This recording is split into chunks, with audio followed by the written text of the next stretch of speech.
Assalamualaikum warahmatullahi wabarakatuh. Perkenalkan, nama saya Fuji Kurniawan. Kali ini saya akan membuat tugas dari mata kuliah Hukum Laut Internasional mengenai riset ilmiah kelautan atau penelitian ilmiah kelautan. Dalam UNCLOS sendiri, mengenai penelitian ilmiah kelautan diatur dalam bab ke-13. Contohnya dalam pasal 238 UNCLOS berbunyi, semua negara tanpa memandang letak geografisnya dan organisasi-organisasi internasional yang kompeten berhak mengadakan riset ilmiah kelautan dengan memperhatikan hak dan kewajiban negara-negara lain sebagaimana ditentukan dalam konvensi ini. Sedangkan dalam pasal 239 UNCLOS berbunyi, negara-negara dan organisasi-organisasi internasional yang kompeten harus menggalakkan dan memudahkan pengembangan dan penyelenggaraan riset ilmiah kelautan sesuai dengan konvensi ini. Dalam melaksanakan riset ilmiah kelautan harus memperhatikan beberapa asas. Asasnya tertuang dalam pasal 240 UNCLOS yang berbunyi, dalam menyelenggarakan riset ilmiah kelautan harus berlaku asas-asas berikut. A. Riset ilmiah kelautan harus dilaksanakan semata-mata untuk tujuan damai. B. Riset ilmiah kelautan harus dilakukan dengan metode ilmiah yang tepat dengan cara yang sesuai dengan konvensi ini. C. Riset ilmiah kelautan tidak dibenarkan mengganggu secara tidak sah penggunaan laut lainnya yang sah sesuai dengan konvensi ini. Dan penggunaan laut dimaksud harus dihormati. Dan yang terakhir, yaitu riset ilmiah kelautan harus diselenggarakan sesuai dengan segala peraturan yang relevan, diterima sesuai konvensi ini, termasuk ketentuan-ketentuan mengenai perlindungan dan pelestarian lingkungan laut. Dari pengaturan mengenai penelitian ilmiah kelautan, artinya penelitian ilmiah kelautan sangat penting artinya bagi kemajuan perkembangan bagi suatu negara, sehingga suatu negara mempunyai tugas untuk memudahkan dan meningkatkan penelitian ilmiah kelautan sesuai dengan kemampuannya, serta harus tetap melindungi dan memelihara lingkungan laut dari kemungkinan adanya kerusakan akibat penelitian ilmiah tersebut. Pada umumnya, penelitian ilmiah bawah laut dapat diartikan sebagai suatu penyelidikan ilmiah yang dilaksanakan dengan cara atau metode tertentu dan tujuan yang tertentu pula, dan objeknya adalah lingkungan laut. Tujuan dari penelitian ilmiah kelautan ialah untuk meningkatkan pengetahuan ilmiah di bidang lingkungan laut, dan tujuannya juga demi kepentingan umat manusia serta semata-mata untuk tujuan damai. Pada dasarnya, penelitian ilmiah kelautan dapat dibedakan menjadi beberapa kategori. Yang pertama, physical oceanography. Artinya, penelitian tersebut berkaitan dengan studi mengenai ombak, pasang surut air laut, arus, dan juga perubahan suhu di lingkungan laut. Yang kedua, ada kategori chemical oceanography. Penelitian tersebut berkaitan dengan studi mengenai kompleksitas kimiawi di lautan. Yang ketiga, marine biology. Penelitian tersebut berhubungan dengan studi mengenai tumbuh-tumbuhan atau tanaman di bawah laut dan juga binatang yang hidup di laut. Dan yang keempat atau yang terakhir yaitu marine geology. Penelitian tersebut berhubungan dengan studi mengenai topografi dan sedimen dasar samudra serta kandungan-kandungan mineral yang terkandung di dalamnya. Secara garis besar, dalam melaksanakan riset ilmiah kelautan juga harus memperhatikan kepentingan-kepentingan negara yang dimaksud untuk yang pertama menentukan landasan bagi pengembangan kebijakan pengelolaan yang akan dapat menjamin kualitas dan sumber daya alam di lingkungan laut sehingga tidak terganggu. Yang kedua, penggunaan yang rasional dari lingkungan laut untuk menjamin kesejahteraan manusia, keadilan dan kemajuan di bidang ekonomi secara internasional, dan juga untuk kepentingan perdamaian serta kerjasama internasional di bidang kelautan antar negara-negara. Berikut ini adalah kewajiban-kewajiban oleh setiap negara ketika negara tersebut melakukan riset ilmiah kelautan.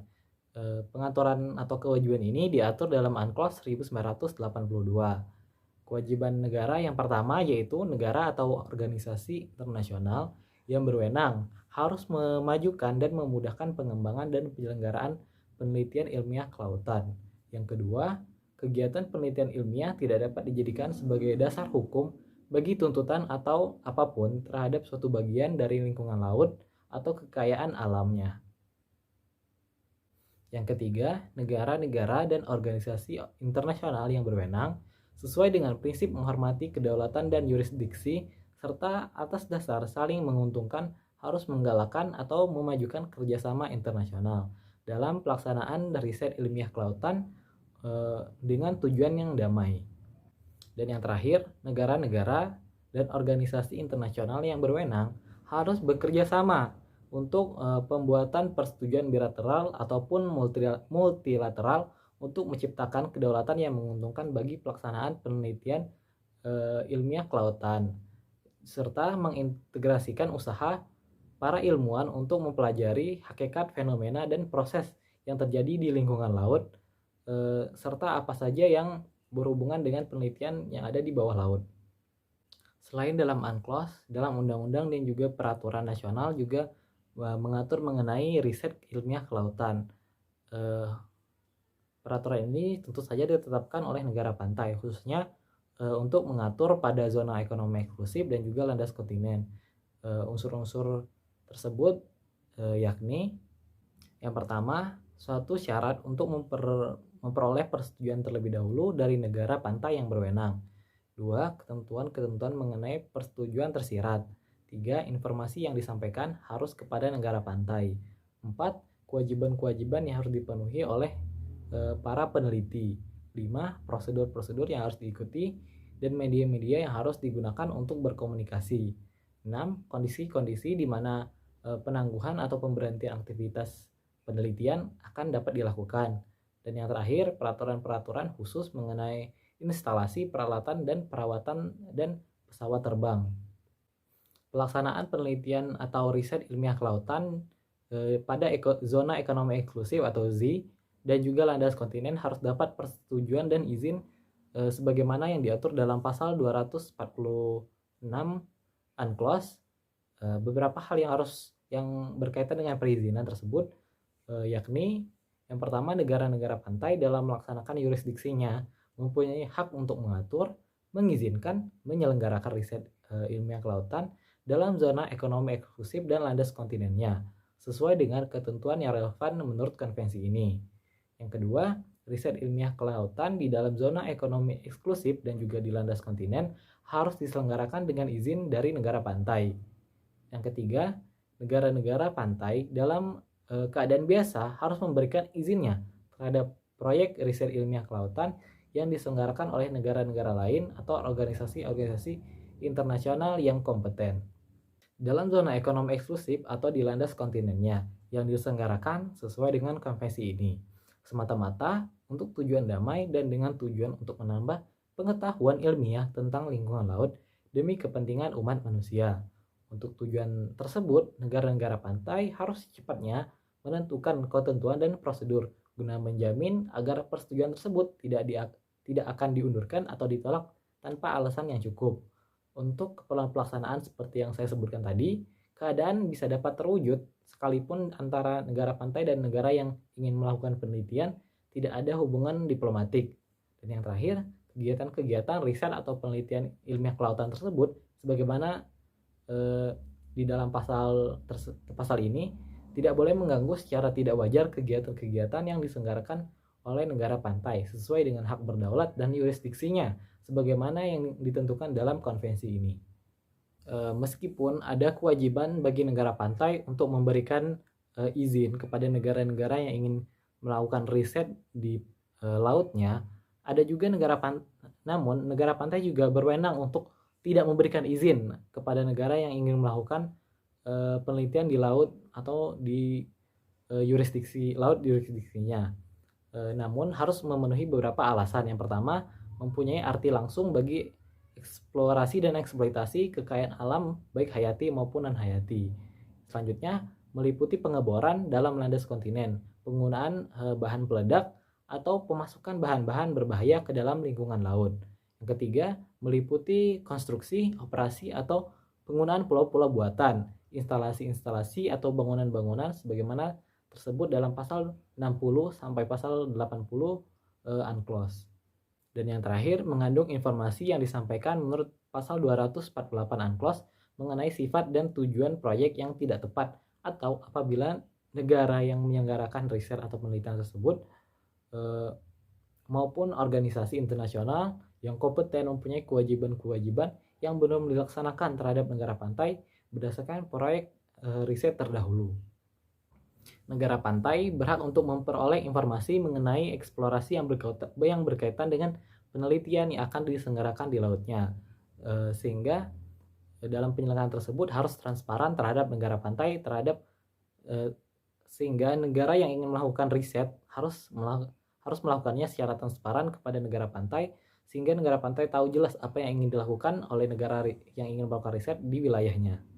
Informasi-informasi yang harus diketahui oleh negara pantai, yang pertama sifat dan tujuan dari riset tersebut, kemudian metode dan cara yang akan digunakan, termasuk nama, notase, tipe, serta kelas kendaraan air dan deskripsi peralatan ilmiah. Yang ketiga, penentuan wilayah yang tepat di mana proyek tersebut akan diselenggarakan. Yang keempat, tanggal pemunculan pertama dan keberangkatan terakhir kendaraan riset air atau penempatan peralatan dan pemindahannya secara cepat. Kemudian, nama lembaga sponsor, direkturnya, dan juga orang-orang yang bertanggung jawab atas proyek atau riset tersebut. Kemudian, sampai di mana negara pantai mampu berperan serta mewakili atau terwakil dalam proyek atau penelitian tersebut. Dalam pelaksanaan penelitian ilmiah kelautan di wilayah perairan yang berada di bawah yurisdiksi negara pantai, pada dasarnya harus dapat melaksanakan 3 kemungkinan cara. Yang pertama, dapat dilaksanakan oleh suatu negara dari negara pantai yang bersangkutan, baik lembaga pemerintah maupun lembaga swasta. 2, dapat dilaksanakan pula oleh lembaga asing yang berdasarkan persetujuan dari negara pantai. Yang ketiga, dapat dilaksanakan pula oleh suatu negara lembaga asing tanpa persetujuan dari negara pantai terdahulu, atau atas dasar undangan negara pantai, atau mungkin juga berdasarkan kerjasama suatu lembaga dari negara pantai atas inisiatif lembaga asing itu sendiri. Selanjutnya saya akan menganalisis mengenai penelitian ilmiah kelautan berdasarkan UNCLOS 1982 dan juga hukum laut internasional terhadap kasus dari kapal survei atau research vessel Xiangyang-Hong 03 yang berbendera negara Cina. Kapal survei atau research vessel Xiangyang-Hong 03 yang berbendera Cina mematikan AIS atau Automatic Identification System sebanyak 3 kali selama melintasi alur laut kepulauan Indonesia 1 atau yang biasa disebut ALKI 1. Sebelumnya, apakah teman-teman sendiri tahu mengenai AIS itu sendiri? Baik, AIS itu merupakan sistem tracking kapal otomatis yang memberikan informasi mengenai kapal tersebut. Informasinya mengenai apa saja? Yaitu informasinya mengenai keadaan kapal, baik mengenai posisi, waktu, haluan, dan juga kecepatan kapal tersebut untuk kepentingan keselamatan pelayaran. Keterangan yang didapatkan dari pihak kapal Xiangyang-Hong 03 yang berbendera Cina, mereka menyebutkan bahwa penyebab dari tidak terdeteksinya AIS atau Automatic Identification System dalam jangka waktu 3 periode atau sebanyak 3 kali, hal tersebut disebabkan karena adanya kerusakan pada sistem tersebut. Sesuai Permenhub, apabila AIS atau Automatic Identification System tidak berfungsi, maka nahkoda kapal wajib menyampaikan informasi kepada stasiun radio pantai atau SROP, atau juga stasiun Vestal Traffic Service atau VTS, serta mencatat kejadian tersebut pada buku harian atau logbook kapal yang nantinya akan dilaporkan kepada Syah Bandar. Kemudian kapal Pulau Nipah dari Bakamla, kapal KN Pulau Nipah 321 membayangi kapal ini hingga berlayar ke zona ekonomi eksklusif. Baik, analisis dari kasus ini yaitu mengenai kapal asing yang mematikan AIS di wilayah perairan Indonesia. Hal tersebut tentu saja tidak sesuai dengan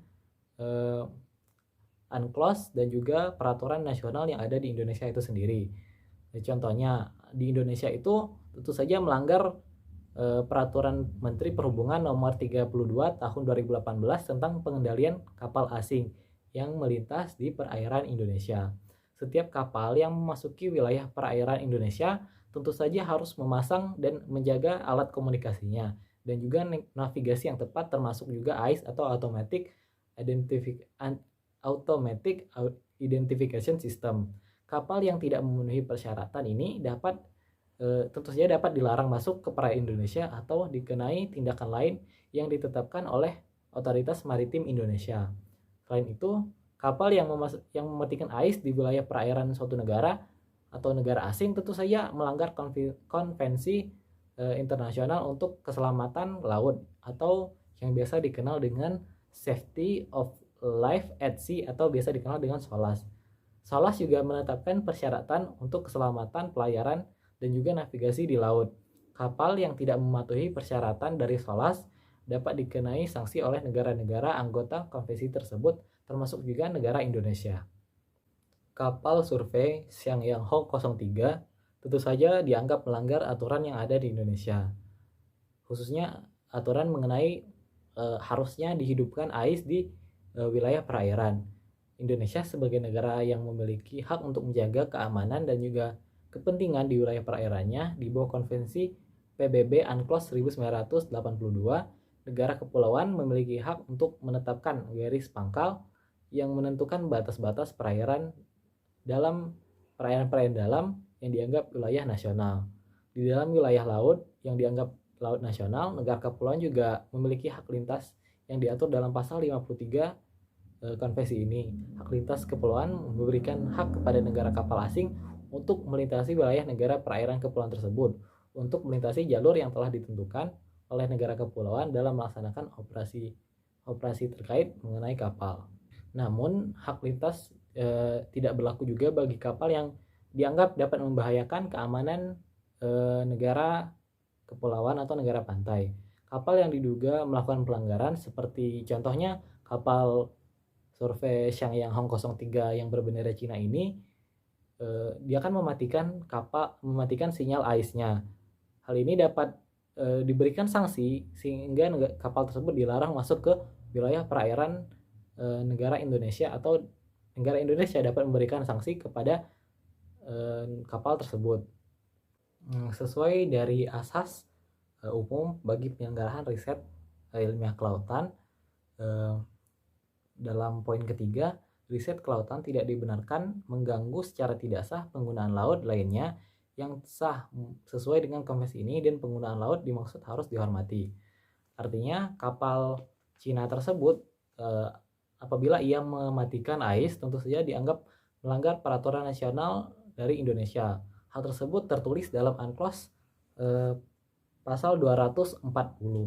Jadi negara pantai dapat memberlakukan sanksi kepada kapal tersebut karena kapal tersebut mematikan AIS di wilayah perairan yurisdiksi negara Indonesia.